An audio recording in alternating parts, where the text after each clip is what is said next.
Moinabad municipal పరిధిలోని Chilukuru survey number 1న Mrugavani కంచెను Aziz Nagar రెవెన్యూలో కలవడం ఎంతవరకు సమంజసం అనే విధంగా జరగనున్న మున్సిపల్ ఎన్నికల్లో 23వ వార్డుకు పూర్తిగా మొయినాబాద్లో కలవడం సరైంది కాదని చిలుకూరు గ్రామస్తుల మాజీ సర్పంచ్ సంగరి మల్లేష్, బీజేపీ నాయకులు గున్నాల గోపాల్ రెడ్డి, ఆండ్రు గురుగురాజులు పేర్కొన్నారు. గురువారం అజీజ్ నగర్లో గల మున్సిపల్ కార్యాలయంలో సర్వే నెంబర్ 1 మృగవాణి కంచెను అజీజ్ నగర్ లో కలవద్దు అని యథావిధిగా చిలుకూరు ఉండే విధంగా చూడాలని వినతి పత్రం అందజేశారు.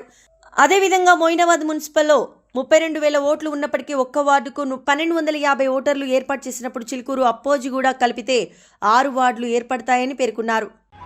కొత్తగా ఏర్పడిన మొయినాబాద్ మున్సిపాలిటీలో వార్డుల విభజన ఇష్టారాజ్యంగా చేయడం జరిగింది. ముఖ్యంగా చిలుకూరుకు సంబంధించిన విషయం, చిలుకూరు రెవెన్యూ అంతా తీసుకెళ్లి 23వ వార్డుగా ఏర్పాటు చేసినటువంటి వార్డులో ఓటర్స్ అందరినీ మొయినాబాద్లో పెట్టి ఒక 150-200 ఓట్లు చిలుకూరులో పెట్టి రెవెన్యూ మొత్తం మాత్రం చిలుకూరును పెట్టి వార్డు చేయడం జరిగింది. ఈ వార్డు విషయంలో చిలుకూరు వాళ్ళను ఎవరిని కూడా గ్రామంలో ఎప్పుడు మీటింగ్ ఏర్పాటు చేయలేదు. అదేవిధంగా మృగవాణి సర్వే నెంబర్ 1 1000 ఎకరాలకు సంబంధించిన రెవెన్యూ, అందులో ఒక్క ఓటరు లేకపోయినా కూడా ఆ రెవెన్యూ తీసుకెళ్లి అజీజ్ నగర్లో వార్డులో కలపడం జరిగింది.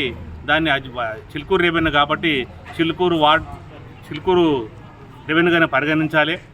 అదేవిధంగా మిగతా వార్డులలో కూడా అస్తవ్యస్తంగా ఉన్నాయి, అవన్నీ సరి చేసిన అప్లికేషన్ తీసుకుంటున్నారు తప్ప మరి ఎప్పుడు చేస్తారో చెప్పడం లేదు.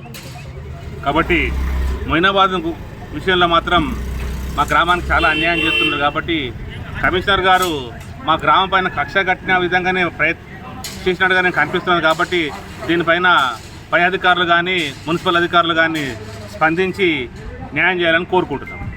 వార్డు 23వ వార్డులో ఓటర్స్ అన్నీ కూడా మొయినాబాద్ ఉన్నాయి.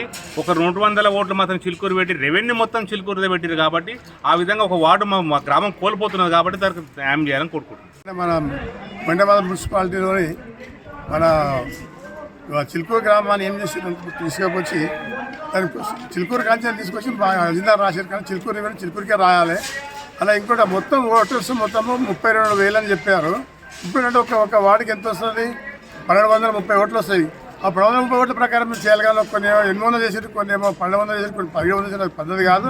మా చిలుకూరులో ఉన్న మొత్తం అప్ప చిలుకూరు 2 కలిసి 6 వార్డులు విభజించాలి. దీన్ని మళ్ళీ కూడా కలపకుండా మాకే ఏర్పాటు చేసి మా వార్డు వాళ్ళని మాకు అదేవిధంగా ఏ విధంగా ఉందో ఆ విధంగా ఉంచాలని చెప్పి మా యొక్క ప్రార్థన. మా చిలుకూరుకు ఒక వార్డు అన్యాయం జరుగుతూ ఉంది. 5 వార్డులు రావాల్సింది